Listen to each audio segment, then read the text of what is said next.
Nacional. ¿Cómo está la morosidad de los ticos en el sector no regulado? Tenía como 6 o 7 cuentas. No me daba el presupuesto para pagar. Más de la mitad de quienes tienen una deuda ya está en cobro judicial o en incobrables. Esta gente seguramente hoy no puede pagar. Sector comercio y telefónicas es donde más crece la morosidad. Esto es Estado Nacional.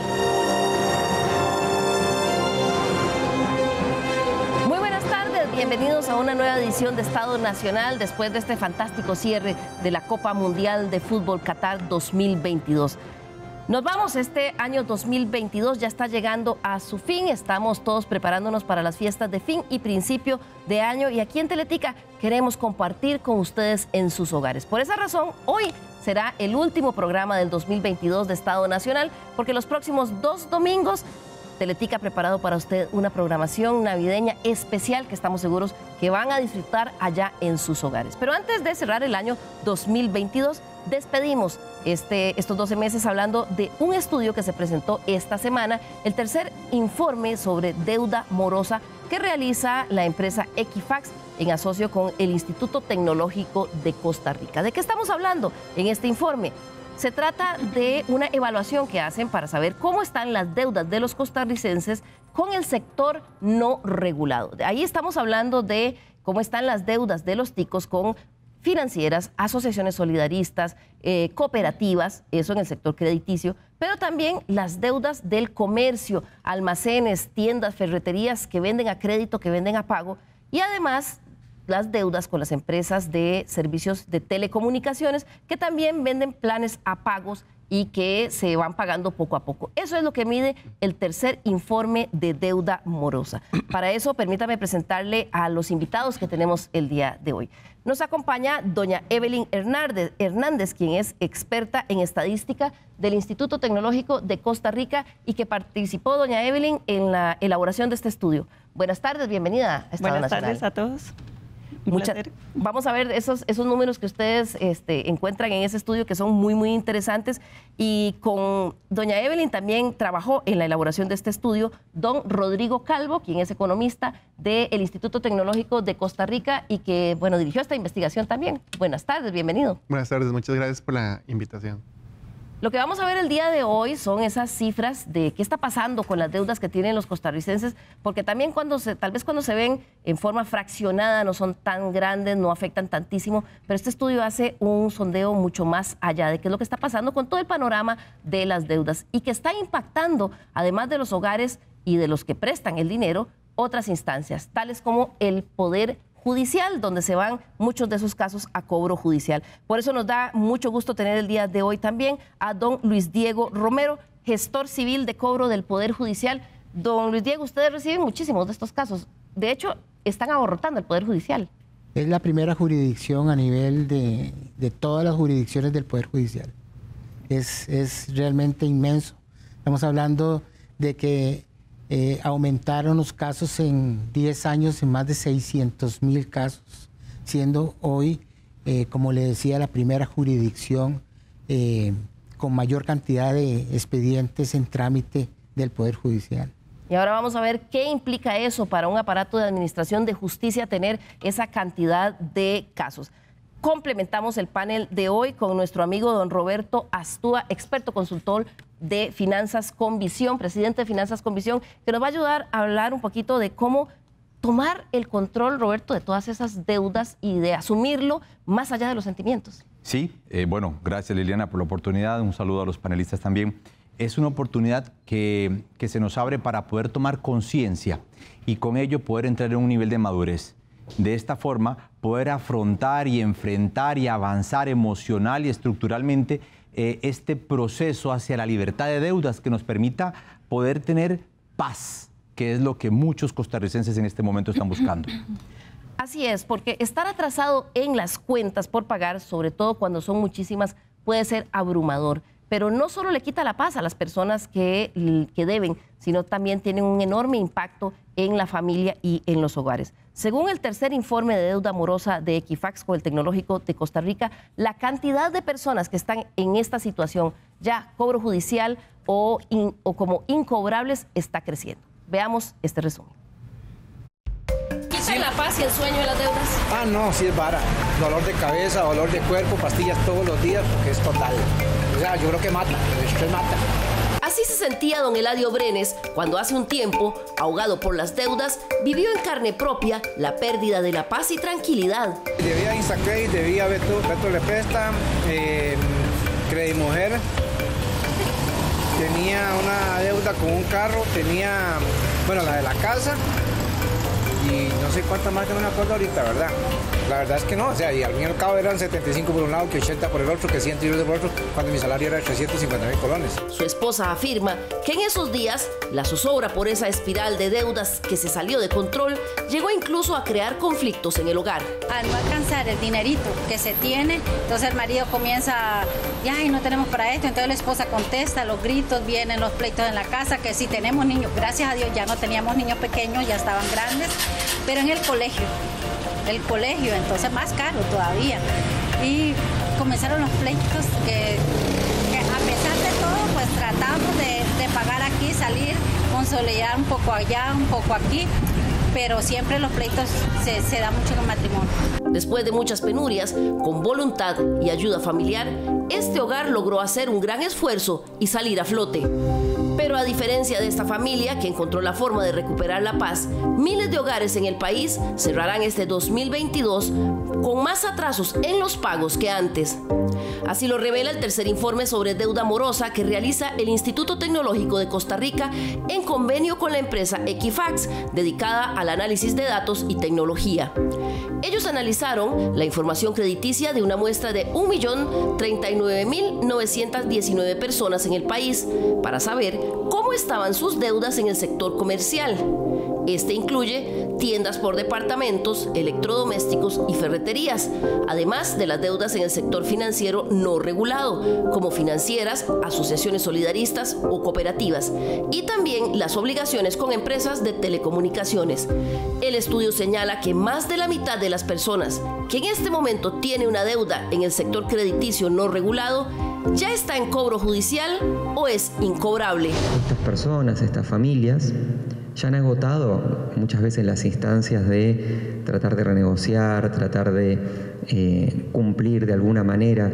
Es decir, que esta gente seguramente hoy no puede pagar, ¿sí? Y adicionalmente, digamos, cuando estamos en cobro judicial, ya está incluso hay un tema que es muy complejo, ¿no? Porque aparte no solamente tenemos digamos, el impacto que genera esto en una familia, el impacto que genera también esto en aquellos que prestan. El panorama muestra que en general, en ese sector no regulado, la morosidad aumentó un 11.08%. Por el contrario, en el sector bancario formal, el atraso en los pagos por parte de los clientes se redujo en un 9.6% con respecto al año pasado. El estudio muestra además que en ese sector no regulado no solo aumentó en un 9% la cantidad de cuentas consideradas como incobrables, sino que también creció en un 4.2% la cantidad de personas que no pagan a tiempo sus compras, a pagos, préstamos o cuentas por planes de servicios telefónicos. Un 20% de las personas endeudadas tienen cuentas morosas en un promedio superior a los 560.000 colones. Y en general, cerca de 114.000 ciudadanos este año empeoró su situación crediticia. También tengo deudas. ¿Y qué? ¿Cómo le va con las deudas? Ahí voy, pagando a poquitos. Las deudas son en todo el mundo, creo que no solo aquí. Y son debido a la falta de empleo, a los pagas que hacen los empleos muy poco también. Y yo cómo me manejo, pues no trabajo ahorita. Pregúnteme, no sé cómo hago. ¡Navideña, navideña! ¡El gordito, navideña, el gordito! Don Flandes Lara, vendedor de lotería en el centro de San José, dice verlo en muchos de sus clientes que llegan a comprar lotería buscando una salida. Es la esperanza que la gente trae desde el inicio de la pandemia, cuentas atrasadas que todos lo sabemos en su momento, todos pasamos ese tipo de necesidades y ahora más que nunca están vivas. La gente trae la esperanza, la verdad es que mucha gente lo que hace es que agarra un poquito de ese dinero que tienen destinado inclusive hasta para comprar comida, ropa u otras cuentas y dicen, bueno, voy a salir a jugarme esos 20, 30 mil pesos con la esperanza de por supuesto el 19 estar cambiando un pedacito. Y es que según el estudio, el monto promedio de deuda morosa en el sector de créditos no regulados ha venido creciendo. El año pasado era de 389.722 colones, pero para junio de este año ya subió a 415.400 colones. Ese monto equivale al 97.31% de un ingreso bruto promedio de las personas que tienen deudas.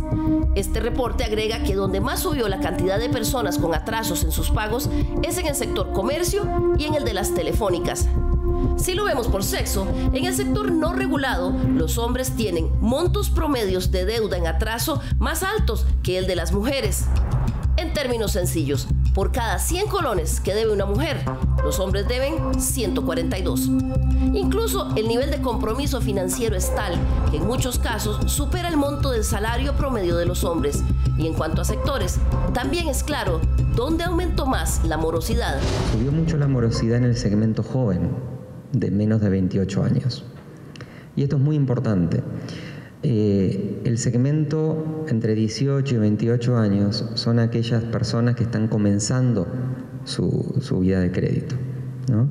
Entonces es ahí donde necesitamos tener mucha educación financiera. Reducción o falta de ingresos, aumento en el costo de la vida, desempleo o mal manejo en las finanzas. Las razones por las que crece la morosidad en los almacenes y ferreterías que venden a pago, financieras, cooperativas y asociaciones, así como en empresas de telecomunicaciones, son multifactoriales. Porque no tengo empleo, no puedo pagar. Eso depende de cada persona. Cada quien tiene que asumir su responsabilidad y cada quien ve su presupuesto. Malamente, por querer tener cosas que en esta vida son pasajeras, nos llenamos de deudas y al final y al cabo llevamos una vida, ¿cómo te digo?, de espejismo, y realmente no sabemos lo que es vivir. ¿De dónde salen estos números del tercer informe de deuda morosa de los costarricenses en el sector no regulado? Don Rodrigo Calvo, economista investigador del Instituto Tecnológico, nos lo explica. ¿Qué fue exactamente lo que ustedes midieron, don Rodrigo? Bueno, en primer lugar, nosotros lo que hicimos fue, por medio del sistema de inteligencia de negocios de Equifax. Equifax básicamente lo que hace es que ellos tienen clientes que básicamente son empresas que se dedican a ese tipo de actividades. Ellos suministran la información. La información entra a un proceso ya, desde que entra a un proceso de anonimación. O sea, nosotros cuando recibimos la información simplemente no sabemos quién es quién, o cuánto o qué deben, o nada de ese tipo de cosas. Eso es muy importante recalcarlo porque nosotros nos aseguramos de que se cumpla con la ley 8968, ¿verdad? Que es para la protección de las personas en el dato de sus datos personales. Entonces, básicamente nosotros lo que recibimos es una base de datos a partir de la cual trabajamos. No conocemos nadie, o sea, no vienen nombres, no viene ninguna forma de poder identificar quién es quién. O sea, doña Evelyn, también es estadística del Instituto Tecnológico. Ustedes lo que reciben es una base que dice la persona X tiene 1 o 2, 3 deudas y empiezan a ver cuáles son las características de las deudas. ¿Qué encuentran ustedes en este estudio? Claro, bueno, como mencionaba Rodrigo, aquí lo que tenemos es una base con identificadores aleatorios, ¿verdad? Que no podemos identificar, y lo que hacemos es hacer las estadísticas de este estudio o de esta base de datos para buscar si existe alguna tendencia, algún comportamiento de los datos. Claro, ustedes encuentran que más de 110.000, 117.000 costarricenses ha empeorado su condición crediticia en el sector no regulado. Efectivamente, como vimos anteriormente, hubo un incremento en la condición crítica de las deudas morosas en el sector crediticio no regulado. Estamos hablando que más del 50%, para ser exacto, 52% de estas deudas morosas se encuentran en cobro judicial o incobrable, ¿verdad? Entonces esto llama mucho la atención de este estudio porque en años anteriores no superaba ni alcanzaba el 50%. Claro. Don Rodrigo, ustedes también encuentran, además, que es en el sector comercio y telecomunicaciones donde más varió la cantidad y el monto en mora. Bueno, así es. El comercio, básicamente, bueno, es importante definirlo, ¿verdad? Es todos aquellos comercios, entidades, por ejemplo, ferreterías, tiendas que venden electrodomésticos, que es muy común, tiendas que se dedican a almacenes, tiendas de departamentos, todo este tipo de empresas, digamos, ofrecen operaciones crediticias o facilidades, llamémosle facilidades crediticias, para que la gente pueda adquirir, digamos, todos los bienes que ellos venden, ¿verdad? Y los bienes y servicios. Entonces, comercios de los que más ha presentado crecimiento. Claro, se ha hablado en el país este año que se ha ido poco a poco, aunque de forma tímida, pero recuperando un poquito la economía. ¿Se traduce eso en la situación crediticia de las personas con deudas en el sector no regulado? Digamos, lo que hemos visto es que siempre seguimos viendo un empeoramiento, ¿verdad?, de la situación de las personas. Lo que hemos visto es que conforme se ha venido recuperando la economía, bueno, el desempleo ha venido bajando. Sin embargo, seguimos viendo una tendencia creciente, a pesar de las mejoras, ¿verdad? Eso es importante recalcarlo. Claro, doña Evelyn, me llamaba la atención ver en la información que ustedes presentaron también que la deuda morosa promedio de las personas que tienen créditos en el sector no regulado alcanza los 415,000 colones, que es casi un 97% del salario promedio de estas personas. Sí, bueno, según datos del INEC, representaría el 97% de un ingreso bruto promedio de un costarricense, ¿verdad? En general. Entonces estamos hablando que equivaldría a casi que alcanzaría un salario bruto promedio mensual, ¿verdad?, de una persona en este estado. Claro, estamos hablando que más de la mitad de los costarricenses que tienen deudas en este sector están ya en situación de incobrable o en cobro judicial. Roberto Astúa, de Finanzas con Visión, ¿qué nos dice esto de la forma en cómo los costarricenses asumimos la relación con el dinero y con las deudas? Más allá, por supuesto, del hecho de que hay una enorme necesidad, se habla de que ha sido un año muy duro post pandemia, el tema del desempleo, la contracción económica. ¿Cómo lo ve usted? Liliana, nosotros no somos seres racionales, somos seres emocionales que razonamos. Entonces, ante esta realidad, tendemos a llenar nuestros vacíos de circunstancias, de la historia, llenando con compras, consumiendo. Hoy por hoy ya probablemente a más de uno le han pagado el aguinaldo y no sé si ya el aguinaldo incluso existe en los bolsillos de ellos, ¿verdad? Pero, ¿cómo es nuestra relación con el dinero? Muy probablemente es una relación a distancia.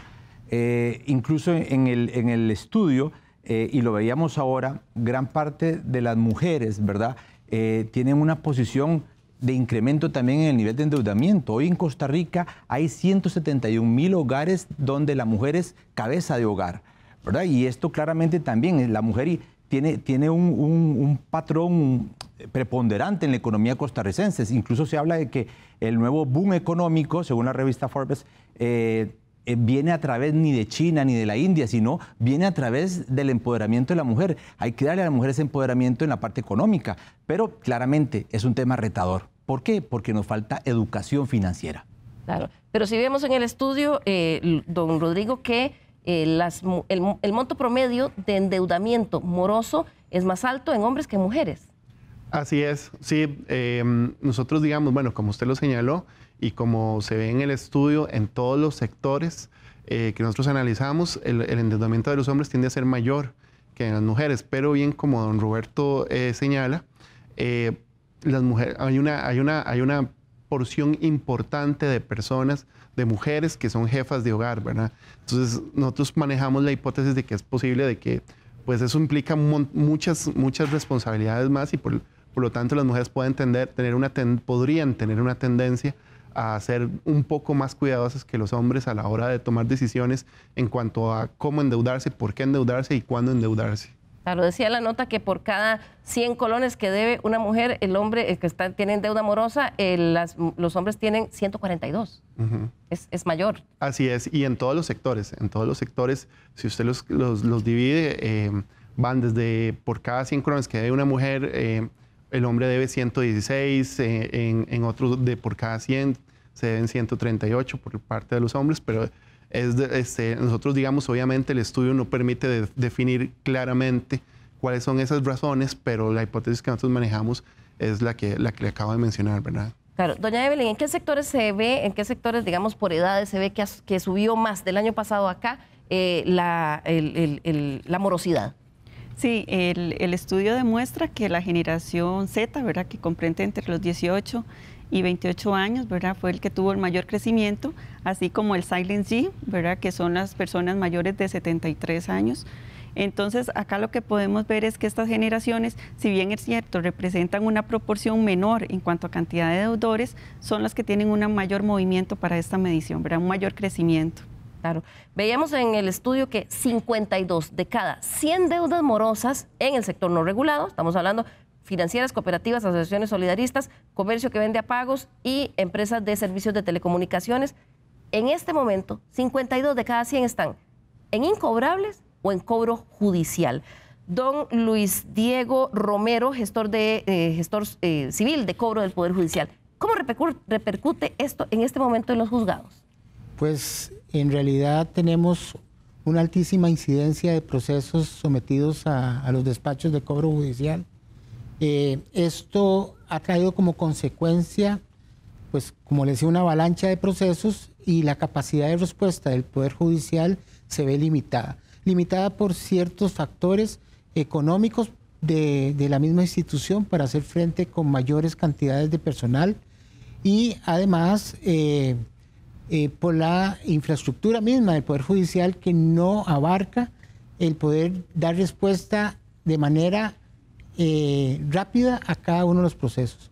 Se están tramitando, de hecho, este año se bajaron en 40,000 expedientes de trámite, de un circulante total de 854, estamos en 813,000 expedientes. Tenemos varios factores que el Poder Judicial está enfrentando para poder abarcar esta cantidad de expedientes que son sometidos a cobro judicial. 813,000 expedientes judiciales. ¿Qué hay ahí? ¿Qué tipo de cobros? ¿Ahí hay gente de bancos o qué tipo de cosas ven ustedes que llegan a los juzgados? Bueno, a los juzgados precisamente o especializados de cobro entran todo tipo de cobro judicial que se basa en documentos base que establecen una suma líquida y exigible por parte del acreedor. Esto multiplica diferentes títulos, tanto del sector público como del sector privado, ¿verdad? Hablamos del sector privado como pagarés, letras de cambio, hipotecas, prendas, y el sector público todo aquellas constancias que hagan establecer una deuda en donde se certifica y por la Ley General de Administración Pública tienen el valor de título ejecutivo. Estamos hablando morosos de la caja, morosos de las municipalidades, morosos de institutos como el de turismo, institutos como el de telecomunicaciones, el ICE, de la Compañía Nacional de Fuerza y Luz, todos esos cobros que en San José se tramitan en un juzgado especializado que tiene 3 secciones, ¿verdad? Y ruralmente también se tramitan. Hablemos de 2 cosas, costo y duración. Primero, costo. ¿Cuánto le cuesta al sistema de administración de justicia por cada uno de estos casos llevarlos? Porque aquí lo que estamos hablando es de que una institución pública, no sé, le dice la caja, le dice a la corte, resuélvame esto a esta persona que no quiere pagar, o un almacén, o una ferretería, o una asociación solidarista. ¿Cuánto cuesta ese manejo de ese expediente? Un expediente así puede costar hasta 800,000 colones actualmente y a nivel macro estamos hablando de que el Poder Judicial invierte en la tramitación de esos expedientes casi 12,000 millones de colones. 800,000 colones por caso, aun cuando la deuda que se esté cobrando sea de 200,000 colones. Sí, de hecho se tienen contabilizadas deudas de 25,000, de 50,000, de 75,000 colones que se tramitan. ¿Ustedes no tienen un límite a partir del cual empezar en cobro judicial? No existe la posibilidad de denegar el acceso a la justicia por la cuantía en materia cobratoria porque no existe cuantía en materia cobratoria. O sea, no hay una cuantía en la cual se pueda aplicar el proceso judicial. Entonces tenemos que conocer de todos los procesos. Ok, una entidad dice, esta persona pasó 90 días y no me pagó, la paso a cobro judicial. ¿Cuánto es el promedio que se está tardando la Administración de Justicia para resolver un caso de esos? Bien, hay que partir de un aspecto muy importante. La función jurisdiccional en materia cobratoria es en realidad muy poca. O sea, no es que se necesita de una sentencia para que podamos decir que el proceso ya está en rumbo a terminarse. De hecho, en materia de monitorios, empieza con una resolución que casi es una sentencia, que se ordena el pago. Se dan 5 días para poderse oponer, pero en realidad arranca como con una sentencia.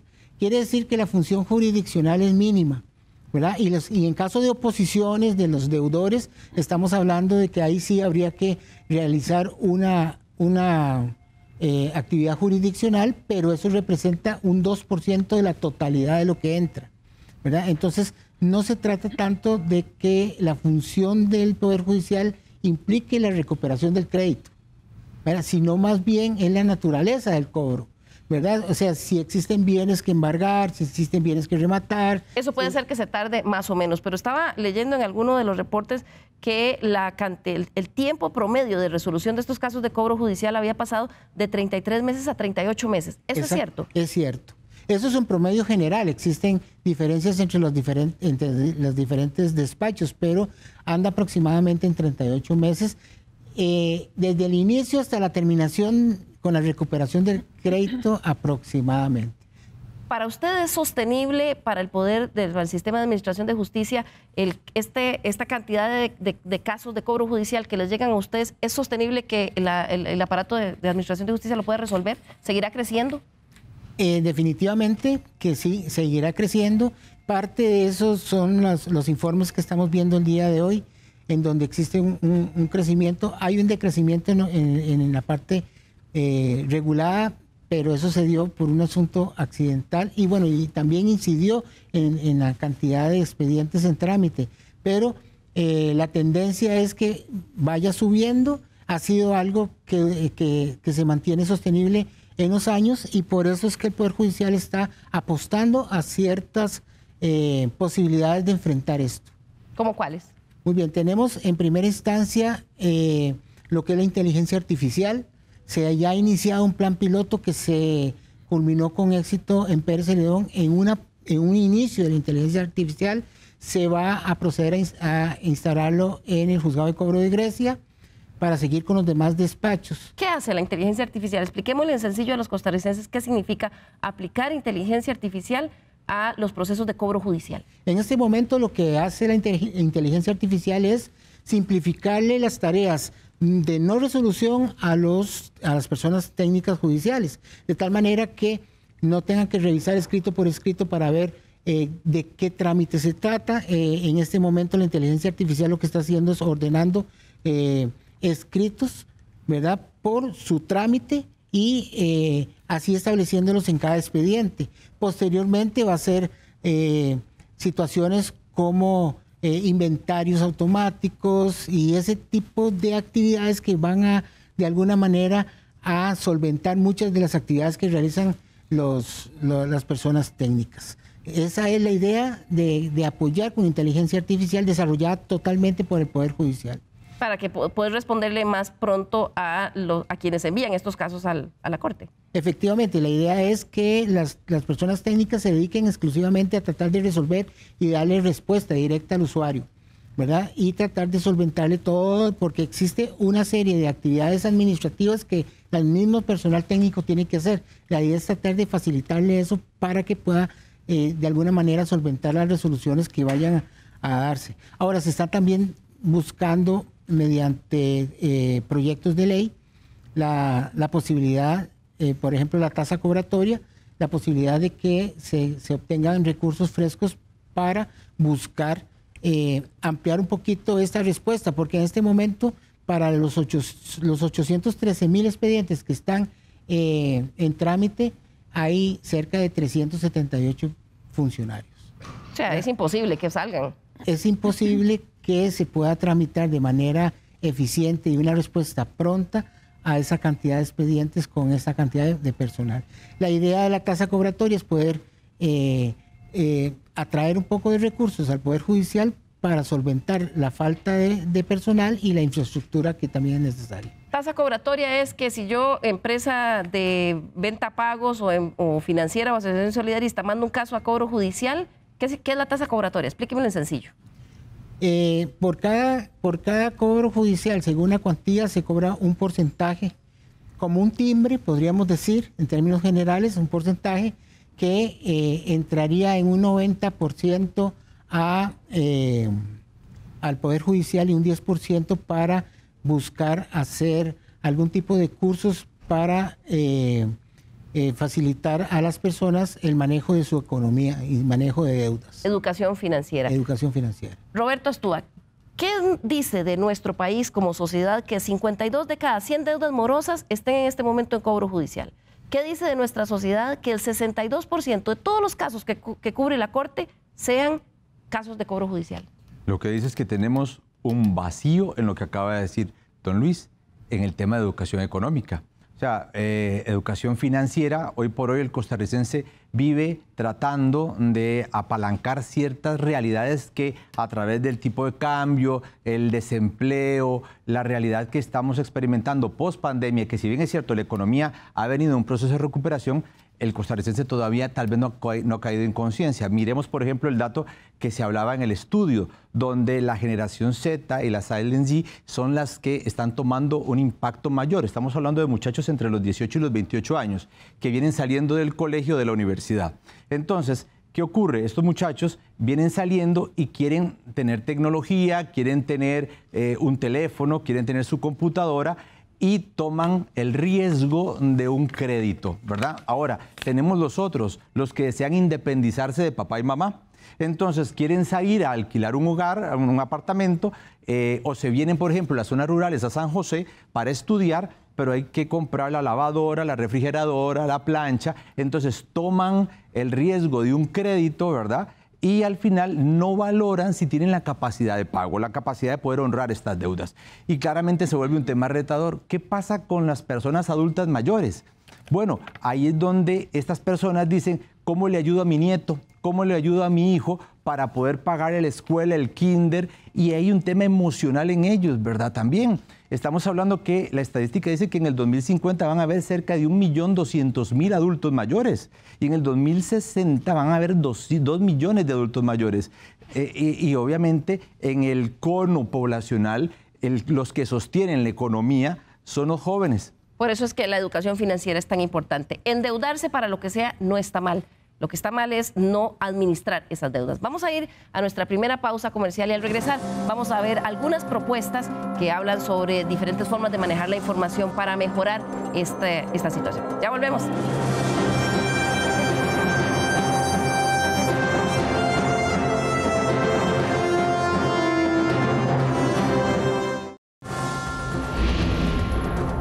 Le recordamos nuestro correo l.carranza@teletica.com.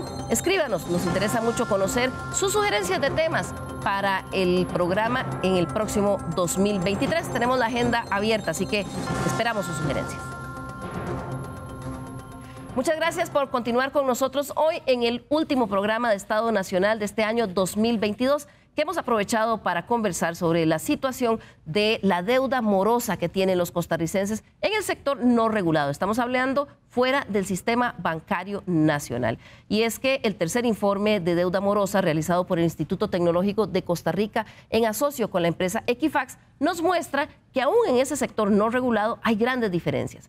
Esto que vamos a ver ahora es el comportamiento del monto promedio de morosidad que tienen las personas en el sector financiero no regulado. Estamos hablando ahí asociaciones solidaristas, cooperativas y algunas financieras. Ahí, como vemos, en el año 2019 el monto promedio de deuda morosa era de 939.973. Por supuesto, subió para el año 2020 y 2021 a más de 1 millón de colones. En el 2021 había subido a 1.151.000 colones, pero para este año ya se dio una baja, una tendencia a la baja, casi ya acercándose a los promedios pre-pandemia. Pero veamos qué pasa en el sector, en ese mismo sector no regulado, pero cuando hablamos de comercios, ahí estamos hablando de almacenes, tiendas y ferreterías que venden a plazos, a crédito. Veamos cómo ha variado ese monto promedio de deuda morosa. En junio del 2019, el monto promedio era de 362.831 colones, que se mantuvo casi igual al año siguiente, pero en el 2021 se elevó a casi 390.000 colones. Y ya para junio de este año, doña Evelyn Hernández alcanzaba los 415.000 colones. Son deudas más pequeñas en el sector de crédito, pero la morosidad ha subido. Claro, y importante también recalcar que el sector comercio es el que tiene la mayor proporción de deudores, ¿verdad? El sector financiero no regulado representa tan solo un 13%, mientras que el sector comercio representa un 70% de los deudores del estudio, ¿verdad? Entonces es como donde está el mayor volumen de deudores, ¿verdad? De este tipo de deudores, y también, por ende, han venido creciendo su morosidad, ¿verdad? Ha tenido crecimiento en los dos indicadores, tanto en cantidad de deudores como en cantidad de deuda promedio. ¿Qué podemos definir ahí? Que quizás son una gran cantidad de deudas y entonces se le han venido saliendo de las manos al costarricense. Sí, yo creo que hay un tema que está muy relacionado en cómo utilizar el crédito. O sea, el crédito es una herramienta y obviamente desde el punto de vista, digamos, macroeconómico, es un elemento muy importante para el desarrollo económico de cualquier país. Lo que pasa es que a nivel individual tiene que ser una herramienta utilizada de forma responsable, ¿verdad? Y ahí tiene mucho que ver con lo que ha mencionado don Roberto, que es el tema de educación financiera, ¿verdad? O sea, cómo usted, digamos, utiliza o toma esa decisión de en qué momento endeudarse, para qué endeudarse y cuándo hacerlo, ¿verdad? Claro, don Roberto, vemos que cuando hablamos de entidades financieras, los montos de morosidad son más altos, pero ya se han venido reduciendo. Pero en los otros, que son montos más chiquititos, la morosidad subió. Sí, y podemos hablar de un caso, de un ejemplo a la mano. Tenemos la famosa tasa cero. Entonces, ¿qué pasa con las personas? Dicen, voy a comprarme una lavadora, voy a comprarme una pantalla, voy a comprarme una refrigeradora a tasa cero. Entonces, se compran 3 artículos que llegan a sumar un monto importante de una cuota que, si bien es cierto, no tiene un costo financiero porque es a tasa cero, a un año plazo o a 18 meses plazo, pero sí tiene un incremento en su liquidez y hay un impacto en la liquidez de la persona. Entonces, ¿qué tanto estamos presupuestando? ¿Sabemos vivir en presupuesto o simplemente estamos apostando a una necesidad o a una emoción o a un requerimiento de momento para poder tener la pantalla para ver el mundial o para poder sufragar algunos puntos que realmente en todas las áreas del país pues tienen un impacto, ¿no? Y esto claramente tiene que ir incidiendo en la toma de conciencia de las personas. Vivir en presupuesto es supremamente importante y es decirle al dinero a dónde ir. Ese es el presupuesto, en vez de preguntarnos a dónde se fue. Y muchas personas hoy por hoy se preguntan, no sé ni cómo llegar a fin de mes, y otras hoy se cuestionan, ni siquiera sé cómo llegar al fin de semana, porque no tienen un presupuesto. Entonces tomamos el riesgo de tomar un crédito o una tasa a una tasa cero, pero claro, incrementan el nivel de tasa cero, pero se dan cuenta que esto les drena el bolsillo. Eso no quiere decir que esos instrumentos crediticios sean malos, no, están puestos ahí para que las personas los utilicen. Pero sí tenemos, Roberto, un problema de lo que decimos información financiera. La gente no entiende lo que ve es la cuota y entonces dice si me alcanza. No preguntan ni la tasa ni el plazo. O sea, yo he visto gente que llega a una empresa tecnofinanciera o electrofinanciera, ¿verdad? Y quiero esto, me lo quiero llevar, y no preguntan ni la tasa y el plazo. Preguntar tasa, plazo y cuota es importante. Esto nos da conocimiento del costo financiero de lo que estoy tomando. Una persona con madurez financiera sabe el costo de sus créditos. Una persona con madurez financiera sabe cómo tener dinero y que no se le quemen las manos por usarlo. Una persona con madurez financiera sabe cómo hacer que el dinero se le multiplique. Una persona con madurez financiera sabe incluso cómo crear modelos de ahorro e inversión para el bien común. Una persona con madurez financiera sabe donar también. Claro, Roberto, pero muchos televidentes me dirán, bueno, qué fácil para él decir eso, pero yo gano, como nos contaba el señor del primer caso, que ganaba un salario de 350.000 colones, llegó a tener 7 deudas y por supuesto no le alcanzaba. Entonces, a veces es fácil decir, bueno, pero usted está hablando de ahorro e inversión, que yo tengo 350, no me alcanza, la refrigeradora se descompuso, la lavadora se descompuso y la tengo que comprar. Ok, pero entonces, ¿cómo hemos trabajado el plan de generación de ingresos? Los pobres ciertamente piensan en bajar gastos. Los ricos piensan en generar ingresos. Hagamos las dos cosas. Y la gente probablemente podrá decir, sí, qué fácil, si no hay trabajo, ¿verdad? Bueno, entonces busca tu talento y que este talento lo pongas al servicio de los demás y generas el dinero que ocupas para poder llevar un sustento a la casa. La clave está en esto. Hoy hay por hoy un concepto. Claro, pero le voy a poner un caso. Una señora, no sé, en zona rural dice, bueno, pero yo no tengo primaria terminada, voy y limpio 2 casitas que me contratan 4 días a la semana. ¿De dónde más puedo hacer recursos? ¿Cómo le podríamos recomendar a esa persona esa generación extra de recursos? Bueno, ¿qué talento tiene? ¿Sabe limpiar? ¿Sabe cocinar? En este momento yo conozco muchas señoras que además de limpiar, saben cocinar, entonces pueden vender, hacen repostería, o sea, es encontrar realmente el talento, porque las excusas son clavos herrumbrados que construyen la casa de un mediocre. Y esto lamentablemente es lo que ha impactado a la sociedad costarricense. Vivimos de un modelo paternalista y asistencialista, en vez de tomar nosotros conciencia de que si pudiéramos pensar en cómo ser productores, ¿verdad? Es verdad también, Liliana, las personas no todas nacieron para ser emprendedores, claramente, ¿verdad? Pero podemos crear modelos asociativos que nos permitan poder generar y producir. Claro. Esta situación de la cantidad de porcentaje de deuda morosa, cantidad de personas que están en morosidad en el sector no regulado, comentábamos al principio, está generando una enorme presión en el Poder Judicial, donde se trasladan todos estos casos de cobro judicial después de que entrara en vigencia la normativa del 2008, la ley de cobro judicial. Vamos a ver estas estadísticas que consolidan esta tesis de que es un disparador de la mora judicial. Según la Dirección de Planificación del Poder Judicial, las cifras a mayo de este año indicaban que del total de 787,000 y resto de expedientes en trámite en los despachos judiciales, el 68% eran de materia cobratoria. Esa cifra varió un poquito. La actualización de estos datos de circulante activo a diciembre de este año colocó en un porcentaje menor. Actualmente es, don Maynor, un 62% de todos los casos que se conocen en la Corte son de cobro judicial. Aún así estamos hablando de 814,000, más de 814,000 casos de cobros judicial. En esta segunda parte del programa nos acompaña don Maynor Delgado, también gestor civil de cobro del Poder Judicial. ¿Quiénes son los principales usuarios que llegan clamando a la Corte para que les ayuden a cobrar las deudas que no les pagan?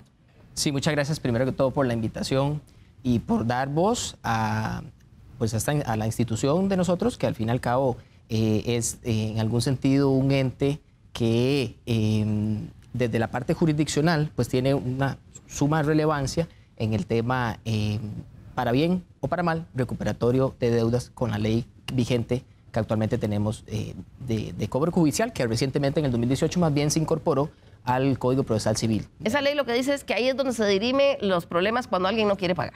Básicamente es un capítulo que ahora quedó dentro del Código Procesal Civil, como antes refería mi compañero gestor, es para el cobro de pretensiones de deudas dinerarias, es decir, de plata, dinero, exigibles, en términos sencillos, que estén vencidas, ¿verdad? Y líquidas, es decir, de un monto determinado, como explicaba mi compañero gestor. Costa Rica adoptó el modelo documental de proceso monitorio para resolver ese tipo de pretensiones. Eso lo digo porque en otros países pues, no hacen referencia a un documento para acceder a ello, pero Costa Rica adoptó el modelo documental. Y también el modelo de oposición. ¿Qué quiere decir esto? Que en el diseño, por lo menos y me refiero al monitorio porque es el que tiene 761,000 casos, con corte a diciembre del 2021, que es la estadística anual que podemos manejar, porque no hemos terminado el 2022, 761,000 casos, a diferencia de los de ejecución, que anda por alrededor y aproximadamente de 50,000. Entonces, a lo que hay que darle mayor relevancia, en algún sentido, es a la explicación de las circunstancias que pasa con el monitorio, donde, por ejemplo, vemos este cobro de deudas que por lo común son pues firmas sí, de pagarés, de facturas firmadas, ¿verdad? Como lo dice la ley. ¿Y quiénes son los principales usuarios? ¿De quiénes están concentrando la mayor cantidad de casos que llegan a las Cortes? Bueno, el tema de los principales acreedores, de hecho fue expuesto, hubo un programa de marzo de este año acá en Letica, en lo que fue el programa de 7 días de don Rodolfo, y entre los principales pues sí está lo que es BAC San José, Instacredit, Banco Popular, y en el sector de telecomunicaciones podemos ver al ICE también, y instituciones pues también estatales. Está la Caja Costarricense de Seguro Social con 59,000, aproximadamente 59,000 cobros. Hay 59,000 casos de cobro judicial de la Caja. De la Caja, sí. Y los primeros que referí, Instacredit, BAC San José, andan El primero en 98, el Instacredit en 98.000 aproximadamente y Banco San José aproximadamente en 91.000 casos de cobro judicial. Ahora, esto va muy ligado, y lo decía en esa entrevista, que ya fue un dato público, ya está expuesto evidentemente al televidente y a la televidente, decía la personera en esa ocasión de BAC San José que eso va muy ligado en el hecho de que ellos son la segunda entidad que más otorga préstamos y tarjetas.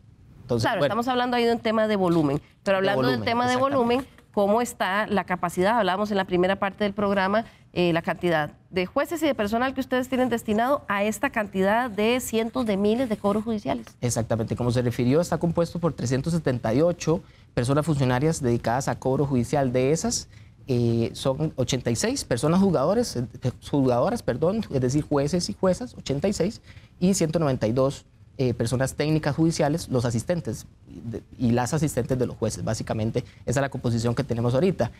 Si hacemos la proyección que se respondió precisamente para el último proyecto de tasa de justicia cobratoria que les explicó mi compañero gestor, el 23.379, que es el que hasta actualmente tiene trámite legislativo, la proyección de lo que pregunta la Asamblea Legislativa al Poder Judicial de la necesidad de esa tasa. Entonces, en un informe de la Dirección de Planificación que usamos como base, podemos ver que solo para escritos, solo para recepción de demandas, para darle curso a demandas, se necesitarían al menos 65 jueces y juezas más. Y adicionales, exactamente, y alrededor de 132 personas técnicas más adicionales. Claro, cuando se tarda... Solo para eso, porque un proceso no se compone solo de la demanda, darle curso. Por supuesto, claro, tiene un montón de etapas. Pero cuando se tarda tanto, ahora hablábamos de que cerca de 38 meses es lo que se está tardando para resolver un caso de estos, pasan tanto tiempo, las personas también que no pagan, que las pasan a cobro judicial, pues puede generarle una percepción de que ya no pasó nada. Digo, hicieron cobro judicial y como pasó un año y dos, que no va a pasar nada. ¿Hay certeza de que todos esos casos van a llegar a una sentencia? La certeza por la coyuntura y naturaleza de lo que es el cobro judicial y a cómo está diseñado, por eso insisto tanto en cómo está diseñado en Costa Rica, que se lo encargan a la jurisdicción, ¿verdad? Y por ley está encargado al Poder Judicial para el cobro, sea que exista oposición hasta el momento, ¿verdad? Sea que exista oposición o no, el Poder Judicial es el que tiene que recibir por derecho de acción, derecho constitucional, de petición y de acción y de acceso a la justicia, es el que tiene que recibir la demanda. Entonces, esto lo digo porque la cifra de oposiciones en esos casos están, por lo menos anualmente, aproximadamente en un 2%. ¿A qué se refiere usted a oposiciones? ¿Es alguien que llegue y dice, no, yo no debo eso? Exactamente. La gente que contesta la demanda y dice, se opone, bueno, con una serie de... ¿Solo un 2%? Solo un 2% de 160.000, con esa muestra, 160.000 casos entrados y reentrados, que es, digamos, lo que, por decirlo así, circulante activo promedio anual, al último corte que tenemos en septiembre, de lo que se mueve la jurisdicción cobratoria anualmente, solo un 2%. Entonces, ¿esto a qué nos lleva? Bueno, que la jurisdicción que inicialmente podría pensarse, según teorías del proceso más comunes, que está diseñada para resolver una versión protagónica y una antagónica, llámese demandante y demandado, pues en un 98% se está utilizando para resolver, evidentemente, casos donde no existe oposición.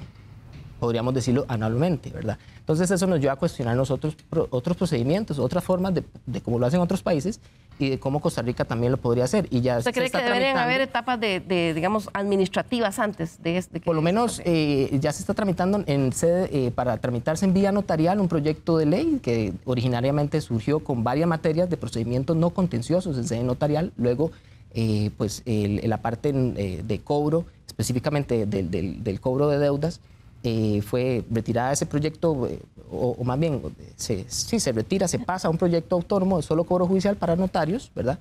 Que se llama, de hecho, Ley de Procedimientos de Cobro Judicial en Sede Notarial. De cobro, perdón, en sede notarial. Eso es sacarlo de las Cortes, o por lo menos una parte del proceso. Por lo menos para los que no exista oposición, ¿verdad? Claro. Y claramente de forma, por supuesto, voluntaria, porque acceder a un notario evidentemente genera costos. Claro. Habrán acreedores que lo pueden hacer y pueden pagar un notario, como ya sucede según el Código Notarial, si mal no recuerdo, el artículo 129, para lo que son procesos sucesorios, por ejemplo, eso de hace años se hace, ¿verdad?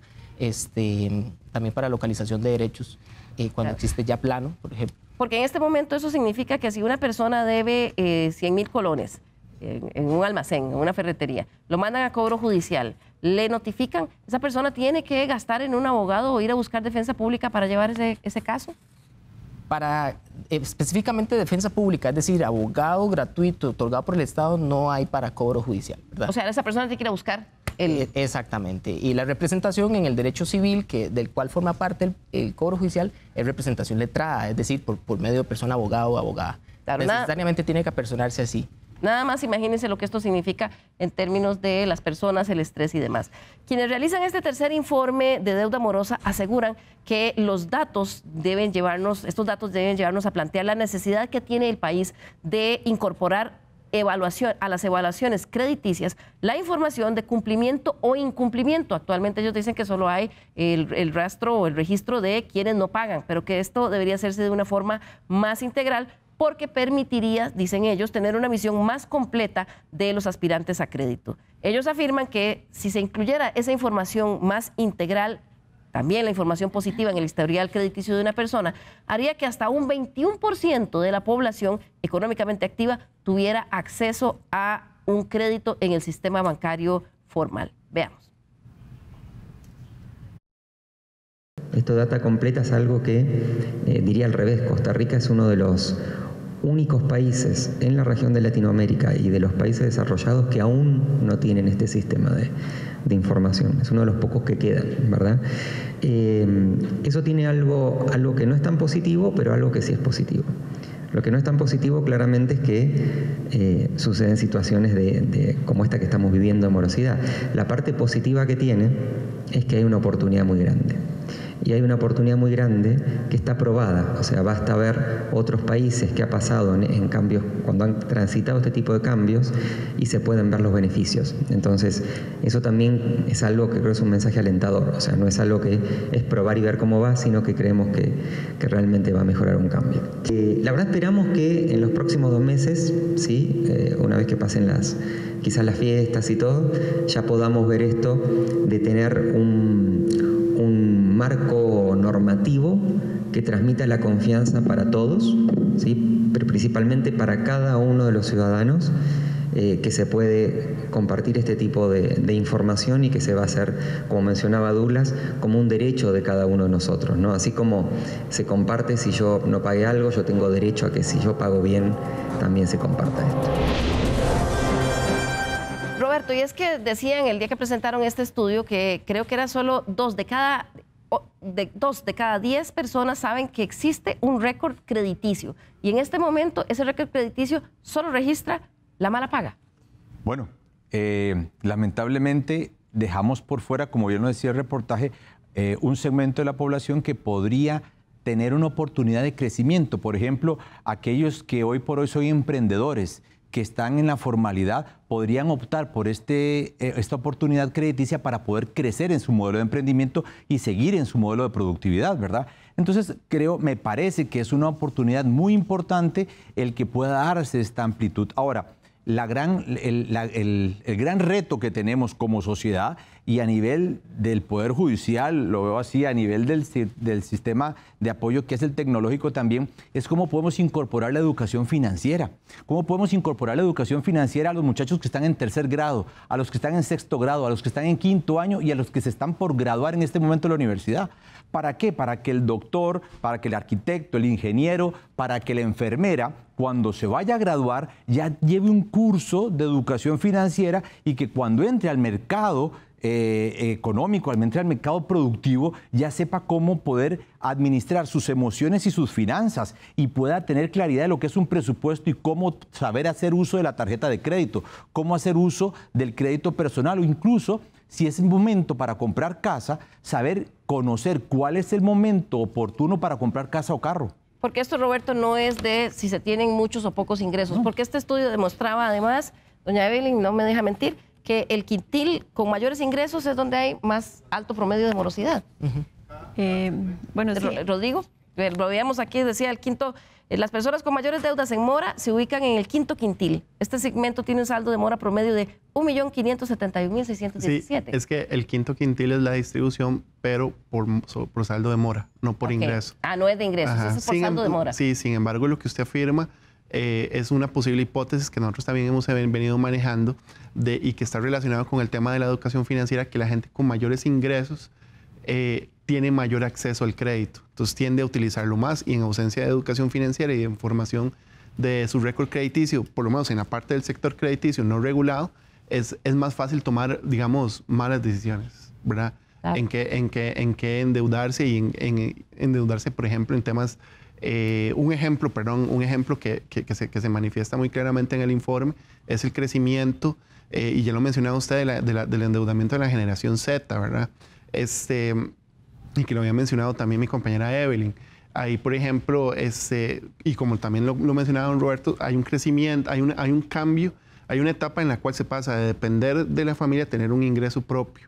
Al mismo tiempo, hay un proceso que nosotros le llamamos maduración profesional, ¿verdad? Que es cuando ya las personas empiezan paulatinamente, ¿verdad? Sacan sus estudios, empiezan a ascender, obtienen nuevas oportunidades laborales que se traducen al final en mayores ingresos, y eso posiblemente también impacta el mayor acceso al endeudamiento y, por lo tanto, de nuevo, en ausencia de educación financiera, se toman malas decisiones. Por supuesto, ahí es donde se hace más latente la necesidad de la educación financiera. Estamos llegando al final del programa. Voy a pedirle a nuestros invitados que en un minuto, de una forma muy concreta, nos den una reflexión final a la luz de estos datos. Comienzo con usted, Evelyn Hernández, estadística del Instituto Tecnológico.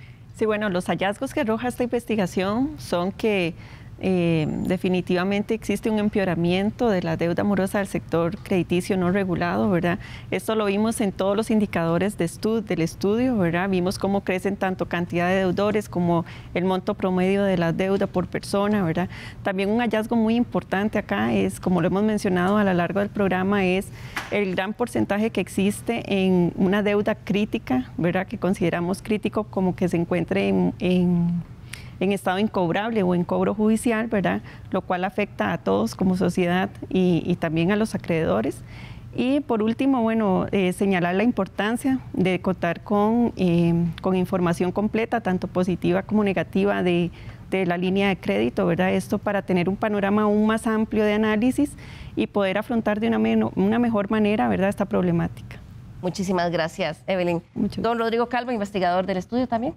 Sí, yo pensaría que tenemos que enfocarnos en las variables que podemos controlar, y una de ellas es la herramienta de crédito, ¿verdad? Ver el crédito como una herramienta, y para ello nosotros lo que necesitamos es tener educación financiera y acceso a información. Como lo podemos ver, digamos, en la manifestación o la materialización del riesgo de crédito no solo se traduce en una desmejora en la calidad de vida de las personas, también un potencial deterioro en la situación financiera de las empresas, y ahora con la información que nos facilitaron los compañeros del Poder Judicial, también un costo para el público, ¿verdad?, que pagamos todos, y por lo tanto, digamos, definitivamente necesitamos invertir en educación financiera y en acceso a la información, porque al final a todos nos sirve que a todos nos vaya mejor. Muchas gracias, don Rodrigo. Continúo con don Maynor Delgado, gestor civil del Poder Judicial, que me comentaba al inicio del programa, van con un proyecto importante que arrancó la semana pasada el piloto y van en enero. Así es, vamos a dejar la invitación de una vez, aprovecho para ello, para contarles que estamos sobre un proyecto de nudos críticos, análisis de nudos críticos en la materia cobratoria. ¿Qué quiere decir esto? Bueno, como la palabra lo dice, ¿dónde se nos pega el cobro judicial? Que básicamente, para ponerles un ejemplo, bueno, en la notificación de demanda, ¿qué hacer? ¿Qué propuestas traer? Para eso estamos trabajando entonces con la Dirección de Planificación, Centro de Apoyo y Mejoramiento de la Función Jurisdiccional, adscrito a la Presidencia de la Corte, y con la Comisión Interinstitucional del Convenio de mora judicial entre el Colegio de Abogados y el Poder Judicial, para que a partir del próximo año estén atentos los señores abogados, las señoras abogadas. Es abierto, esos talleres van a ser abiertos, y muy importante, dejar la invitación para estar atentos. Lo vamos a difundir por los medios que tengamos que hacerlo, y los que den una mayor expansión de publicidad de ese programa, porque esto no es un proyecto o un problema solo del Poder Judicial, es básicamente un problema país, una circunstancia país, y que, muy importante, no perder de vista que no nos empañe lo bueno que ha sido la reforma procesal civil, que los tiempos de resolución en casos complejos, me refiero a procesos ordinarios de derecho comercial, societario, casas extranjeras, bueno, han pasado en tiempos de respuesta casi de esperar 3 años y medio o más a 1 año y medio máximo. Claro, donde hay que arreglar es en cobro judicial. Muchísimas gracias. Concluyo con Roberto Astúa esa reflexión final para los televidentes en sus casas. Liliana, una deuda no nos determina, ni tampoco nos determinan 50 millones de dólares en la cuenta. Realmente nosotros somos más que eso, ¿verdad? Es importante que aprendamos a valorar realmente quiénes somos. Nosotros somos diamantes. Ahora, si estamos pasando una circunstancia retadora financiera, depende de nosotros el poder avanzar. Claramente hay circunstancias que tal vez nos limitan, el entorno, el tipo de cambio, las circunstancias post-pandemia y demás, pero siempre hay luz al final del túnel. Sí es importante llamar a la conciencia. Si nosotros tenemos un nivel de conciencia, un nivel de madurez en este aspecto, claramente podemos afrontar desde una perspectiva diferente. Yo sí quiero invitarlos a todos a que hagamos una reflexión sobre ello. Si cambiamos la forma de pensar, si cambiamos la forma de ver, de decir y de hacer las cosas, todo cambia. Pero si realmente estamos esperando que cambie mi esposo, mi esposa, el sistema, el país, y no hacemos nosotros nada por cambiar, es más retador, Liliana. Así es. Muchísimas gracias a Roberto, a todos nuestros invitados por acompañarnos el día de hoy. Nos despedimos en Estado Nacional de este 2022. Muchísimas gracias por estar con nosotros. Esperamos que tengan una muy feliz Navidad y un próspero año nuevo. Nos vemos el próximo 8 de enero. Hasta luego.